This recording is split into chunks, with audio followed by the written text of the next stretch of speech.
Sperm की quality और quantity को इम्प्रूव कैसे करें। आज जानते हैं क्यों ये चीज़ इंपॉर्टेंट है और आप क्या क्या कर सकते हो आपकी स्पर्म की क्वालिटी और क्वांटिटी को बढ़ाने के लिए। तो नमस्ते, मेरा नाम डॉक्टर ज्वेल बैंकर है। मैं एक इनफर्टिलिटी स्पेशलिस्ट हूँ और चलो शुरू करते हैं। हमारे पास इनफर्टिलिटी के जितने भी पेशेंट्स आते हैं उनमें से 30 to 50% पेशेंट्स में मेल का कोई ना कोई पार्ट होता ही है। तो मेल इनफर्टिलिटी एक बहुत इंपॉर्टेंट चीज़ है जो आपको पता होनी चाहिए। अक्सर क्या होता है कि कोई भी इनफर्टिलिटी का प्रॉब्लम हो तो हम गायनेक के पास जाते हैं, और गायनेक के पास जब भी जाते हैं तो फीमेल की सारी history, ovulation studies, tube testing सब कुछ हो जाता है, पर मेल का एक सीमेन एनालिसिस रह जाता है। तो मेल पार्टनर का भी हमें कंप्लीट इवैल्यूएशन करना चाहिए। क्या आपको पता है कि 1970s से लेकर अभी तक स्पर्म काउंट कॉन्स्टेंटली फॉल होता आ रहा है। ये बहुत सारी चीज़ों की वजह से, मेनली एनवायरमेंटल टॉक्सिन्स, जो प्लास्टिक्स और जो भी हम यूज़ करते हैं डेली रूटीन पे, उन सब में कोई ना कोई केमिकल्स आते हैं जो हमारी बॉडी के अंदर परमानेंटली इम्प्रिंट हो जाते हैं, और इससे बहुत सारी प्रॉब्लम्स आ सकती है। और स्पर्म काउंट कम होना ये भी एक प्रॉब्लम इसकी वजह से है। सबसे इम्पॉर्टेंट चीज़ क्या होती है? सबसे ज़रूरी है कि हम बेसलाइन सीमेन एनालिसिस करें। कोई भी पुरुष का एक बार एक स्पर्म टेस्ट करे कि हमें पता चले कि बेसल लेवल कैसा है, क्या वो बहुत कम है, बहुत ज़्यादा है, नॉर्मल है, क्या रिपोर्ट है ये।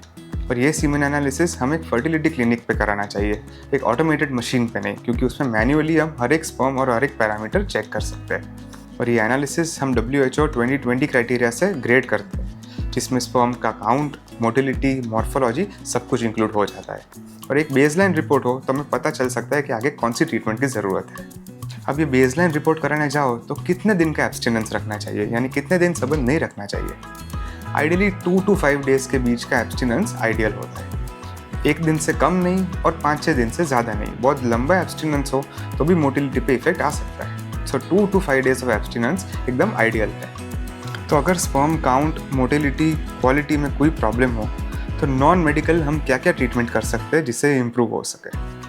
इसके लिए सबसे ज़्यादा इंपॉर्टेंट है लाइफस्टाइल चेंजेस। पर अगर आप कोई क्रॉनिक चीज़ें करते हो, जैसे कि स्मोकिंग करते हो, तो आपको बंद कर देना चाहिए। अगर क्रॉनिक अल्कोहल पीते हो तो वो आपको कम कर देना चाहिए। टोबैको चूइंग, ये सारी चीज़ें आपके स्पर्म काउंट और क्वालिटी पे इफेक्ट कर सकती है। बहुत ज़्यादा स्ट्रेस लो तो भी कभी कभी स्पर्म काउंट और क्वालिटी पे इफेक्ट पड़ सकता है। तो इतना ज़्यादा स्ट्रेस भी नहीं लेना चाहिए जिससे आपके हार्मोन्स इरेगुलर हो जाए। एक और बहुत इंपॉर्टेंट चीज़ है ओबेसिटी।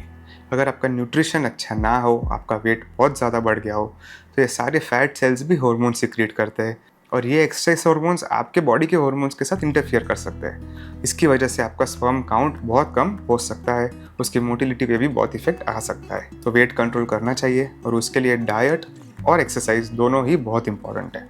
एक और बहुत इंपॉर्टेंट चीज़ है, वो है ऑक्यूपेशन और हीट।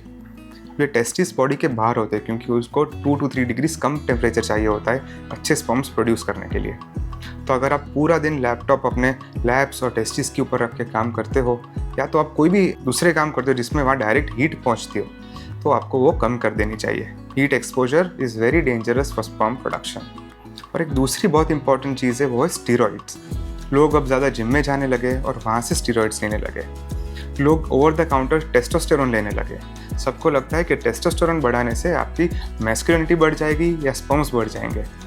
पर क्या आपको पता है कि बाहर से अगर टेस्टोस्टेरोन लो तो बॉडी का टेस्टोस्टेरोन कम प्रोडक्शन में होने लगता है, इसलिए स्पर्म काउंट एकदम ज़ीरो भी हो सकता है। तो आपको कभी भी बाहर से स्टीरॉइड्स या टेस्टोस्टेरोन नहीं लेने चाहिए। डॉक्टर के प्रिस्क्रिप्शन के बिना कभी नहीं लेना चाहिए। अब नॉन मेडिकल के बाद मेडिकल ट्रीटमेंट पे आते हैं। मेडिकल ट्रीटमेंट 2 टाइप की होती है। एक है एंटीऑक्सीडेंट्स। बहुत सारे एंटीऑक्सीडेंट्स मिलते हैं, जैसे कि लाइकोपीन, कोएंजाइम Q। अब इतने सारे एनवायरमेंटल फैक्टर्स की वजह से जो स्ट्रेस बॉडी के ऊपर पड़ता है, हर एक सेल के अंदर एक माइटोकॉन्ड्रिया होता है जिसके ऊपर ये स्ट्रेस पड़ता है। तो ये सारे एंटीऑक्सीडेंट्स से माइटोकॉन्ड्रिया का ATP प्रोडक्शन बढ़ाते हैं, यानी वो सारे फ्री रेडिकल्स जो भी अंदर जम गया है वो सबको धीरे धीरे फ्लश आउट कर देते हैं। तो एंटीऑक्सीडेंट्स एक बहुत अच्छी चीज़ है जो आपको ज़रूर से स्टार्ट कर देनी चाहिए। Easily over the counter available है और यूजुअली कोई साइड इफेक्ट्स भी नहीं होता है। अब दूसरी चीज़ है हार्मोनल मेडिकेशन।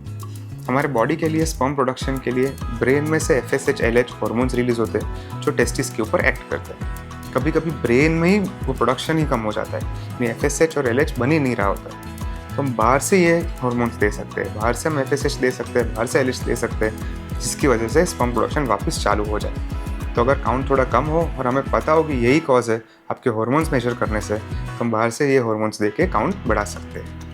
अब कई पेशेंट्स को स्पर्म काउंट 0 होता है, जिसको एजोस्पर्मिया कहते हैं।